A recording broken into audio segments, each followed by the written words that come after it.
It is happening right now with Jon Rahm. The Spanish hero who helped lead Europe to Ryder Cup glory is suddenly at the center of a storm gripping the entire golf world. Just months after the euphoria at Bethpage, where he fought fiercely for European pride, Rahm now stands on the brink of being permanently excluded from the very tournament that defined him, all because of a $13 million standoff he refuses to settle, one that threatens both his legacy and his future in the Ryder Cup. His relationship with the DP World Tour has reached breaking point, and the conflict cuts far deeper than money. After joining the Saudi-funded LIV Golf, a move that split the sport down the middle, Rahm drew a line in the sand by refusing to pay fines for playing in rival events without permission. This is no mere administrative dispute. It is a high-stakes battle over principles, power, and the future direction of professional golf. While the DP World Tour insists on enforcing its rules, Rahm refuses to back down, and the consequences could be seismic. His place on Team Europe, an honor he has defended with unmatched passion, now hangs by a thread as time runs out. Tensions exploded when Rahm and other European stars like Tyrrell Hatton jumped to LIV, prompting the DP World Tour, aligned closely with the PGA Tour, to issue sanctions under rules requiring members to seek approval before playing in conflicting events, something LIV tournaments clearly violated. The fines piled up fast, reportedly around $127,000 for every LIV event played. Many players quietly paid up or resigned their DP World Tour memberships to avoid a prolonged fight. But Rahm and Hatton chose a different path. They appealed the sanctions, freezing their suspensions just long enough to compete in the 2025 Ryder Cup at Bethpage, New York, where both played crucial roles in Europe's victory, a win that reignited golf's greatest rivalry. But that triumph was only a temporary ceasefire. The appeals process merely delayed the inevitable, and now that the Ryder Cup is over, the bill has come due. The situation escalated when the DP World Tour rejected LIV Golf's offer to pay the fines on behalf of the players. That refusal made the message unmistakably clear. This was never just about money. It was about rules, power, and setting a precedent that defecting to a rival tour would carry consequences. Former PGA Tour pro Smiley Kaufman summed up the frustration on The Smiley Show, saying, "There are rules. If you're a member of this tour, you can't just join a rival tour." His words echoed the deep fractures LIV has carved into the golf world, splitting locker rooms, friendships, and now threatening to tear the Ryder Cup apart. The atmosphere is electric, and both sides refuse to budge. For the DP World Tour, this fight is about survival in a changing golf landscape. For Rahm, it is about freedom, autonomy, and self-respect. Then came the moment that defined the entire standoff.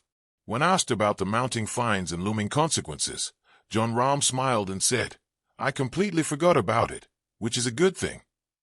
On the surface, it sounded casual, even light-hearted. But beneath it was a powerful message. The fines don't scare him. He has mentally moved on. It wasn't forgetfulness. It was a deliberate refusal to bow to pressure. With the DP World Tour rejecting LIV's settlement offer and demanding that Rahm personally pay the fines to maintain his membership and Ryder Cup eligibility, the lines have now been firmly drawn. Rahm's response makes one thing clear. He has no intention of backing down. The confrontation is now unavoidable, and the stakes have never been higher, not just for Rahm's career, but for the future of one of Europe's greatest Ryder Cup icons in the sport's most prestigious team event. The situation surrounding Jon Rahm is a tangled web of pride, politics, and the rapidly shifting economics of modern golf. His refusal to pay the fines is far more than a financial choice. It's a symbolic act of defiance. With the LIV Golf contract reportedly worth hundreds of millions, Rahm has achieved a level of financial freedom few athletes ever reach. To him, the DP World Tour's fines are insignificant, but the principle of being forced to pay a tour he views as restrictive is unacceptable. Rahm sees himself as an independent contractor with the right to compete and profit wherever he chooses. This philosophy directly clashes with the traditional structures of the PGA Tour and DP World Tour, both of which rely on exclusivity and player loyalty to protect their competitive platforms. The DP World Tour's refusal to accept LIV's offer to pay the fines further highlights their intent. This isn't about the money. It's about control and slowing the talent drain toward LIV. The Ryder Cup implications are massive.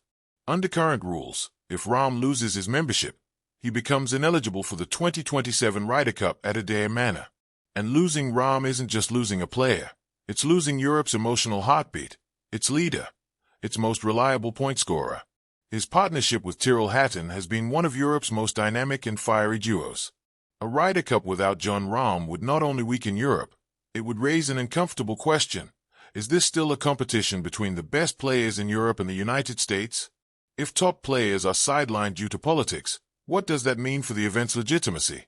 As 2027 creeps closer, pressure on the DP World Tour will only intensify. But for now, they remain unmoving amid this storm. Rahm has stepped back. He announced a 4-month break from the DP World Tour after a season that, despite 12 top 10 finishes, he considered underwhelming. His first year without an individual win since 2016. His next confirmed appearance is the 2026 LIV Golf Season Opener in Riyadh. This break may be a moment of self-reflection, but it is just as likely a calculated move, cooling tensions while simultaneously increasing pressure on the DP World Tour, which now must operate without one of its biggest superstars for the foreseeable future. The biggest question now gripping the golf world is simple. Who blinks first? Will Jon Rahm ultimately decide that preserving his Ryder Cup legacy is worth swallowing the fines, or will the DP World Tour, under mounting pressure from players, fans, and sponsors, finally adjust its rules and reach a compromise? With the dust settling after the 2025 Ryder Cup, Rahm's future has never been more uncertain, and the choice he makes could reshape not only his own career but the fragile relationship between traditional tours and LIV golf. The 2027 Ryder Cup at Adair Manor looms in the distance, and the idea of a European team without its Spanish powerhouse is unthinkable for many. Will he pay the fines and cement his name in Ryder Cup history, or will he hold his ground and risk watching one of golf's most cherished events from home? This is no longer about money. It is a battle for the soul of modern golf. Rahm has revealed his stance, and now the pressure shifts to the DP World Tour as the world watches a generational legacy hang in the balance. Meanwhile, seismic news has rocked the sport. LIV Golf, the Rebel League built around 54-hole, shotgun start disruption, has stunned everyone by abandoning its very identity. Starting in 2026, LIV will adopt 72-hole, 4-day events, a move many see as either a strategic masterstroke or a desperate attempt to survive after losing more than $1.1 billion and failing to secure OWGR points. The decision comes as players like Dustin Johnson plummet down the rankings, threatening their access to golf's majors and forcing LIV to mimic the very system it tried to overthrow. Despite PIF's deep pockets, financial uncertainty looms, sponsorships lag behind expenses, and the league's leadership hopes this shift will finally bring legitimacy. Even players are split. Jon Rahm, LIV's reigning champion, has praised the change as a necessary evolution, insisting that true competitors want to test themselves at the highest standard. Whether this transformation saves LIV or signals its desperation remains to be seen. But one thing is certain, professional golf is entering its most volatile era yet. Dustin Johnson welcomed the change, noting, "Playing 72 holes just feels a little more like the big tournaments we all grew up with. I've always loved the grind of 4 rounds. It gives the best players the chance to rise to the top." For Johnson and others, the switch restores a sense of recognition and competitive structure reminiscent of the PGA Tour, improving their chances in the majors. But not everyone was convinced. Rory McIlroy, one of LIV Golf's most vocal critics, dismissed the move as a peculiar pivot. "I think they could have gotten ranking points with 3 rounds, he said. "It wasn't 3 rounds versus 4 that held them back. The real problem is the weakness of LIV's fields, which only worsens as players drop down the rankings." McIlroy's critique cuts to the heart of the issue. Is this merely a cosmetic adjustment to stay relevant, or can it truly solve LIV's structural challenges? The analysis is complex. On one hand, the switch to 72 holes is an acknowledgement of the limits of LIV's original vision. The promise of golf but louder has faded, and the Rebel Tour has sacrificed its signature format in an attempt to gain legitimacy from the very institutions it once sought to disrupt. Critics argue that LIV has traded its identity for acceptance, making the league's name itself a reminder of an experiment that didn't quite succeed. On the other hand, this move can be seen as a calculated, strategic pivot. LIV leadership may have recognized that the battle for OWGR points was unwinnable under the old format. By adapting, they remove a major obstacle, strengthening their position and increasing pressure on the OWGR committee to finally grant the ranking points LIV has long sought.